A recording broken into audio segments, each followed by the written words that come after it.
கடிதம். அன்புள்ள கலாம் ஐயாவிற்கு வணக்கம். நான் சென்னை நகரில் உள்ள ஒரு பள்ளியில் 8ஆம் வகுப்பு படிக்கும் மாணவன்.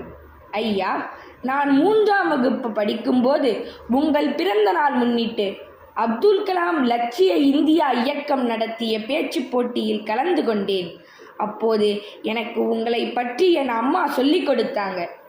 புத்தகங்கள், சொற்பொழிவுகள், ஆசிரியர்கள் சொல்கிற கதைகள் மூலம் நான் உங்களை மனதில் எப்போதும் நெருக்கமாக உணர்கிறேன் ஐயா. எனக்கு பிடித்த எண்ணம் நான் மட்டுமல்ல, என் சுற்றி உள்ளவங்களையும் முன்னேற்ற வேண்டும்.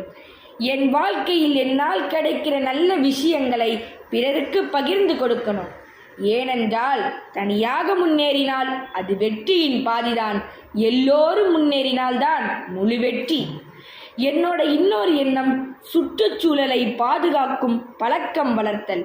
பள்ளி வளாகத்தில் சிறிய தோட்டம் அமைத்து நாங்கள் எல்லோரும் சேர்ந்து மரங்கள் நட்டோம். நண்பர்களிடம் பிளாஸ்டிக் குறைப்பது, நீர் சேமிப்பது பற்றி பேச ஆரம்பித்தேன். இது சின்ன முயற்சிதான் ஐயா, ஆனால் பெரிய மாற்றம் ஏற்படுத்தும் என்ற நம்பிக்கை இருக்கு ஐயா. ஐயா, இன்னொரு முக்கிய எண்ணம், தொழில்நுட்பத்தை நல்லதுக்காக மட்டுமே பயன்படுத்த வேண்டும். சிலர் அதை வீணாக நேரம் கழிப்பதற்காக, தவறான விஷயங்களுக்காக பயன்படுத்துகிறார்கள்.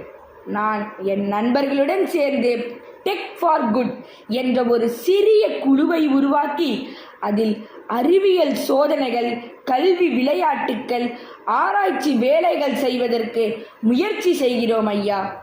இந்த எல்லா எண்ணங்களும் உங்களிடம் இருந்து வந்த உந்துதலின் பலன்தான்.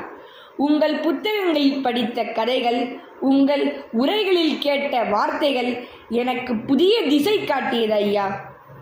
என் வாழ்க்கை முழுவதும் இந்த நேர்மறை எண்ணங்களை தொடர்ந்து செயல்படுத்தி நாட்டுக்கு ஒரு நல்ல குடிமகனாக இருப்பேன் என்று உறுதியளிக்கிறேன்.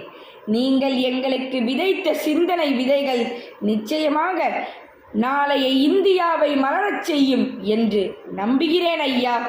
நம்பிக்கையுடன் உங்கள் மாணவன் MS வருண்ராஜ்.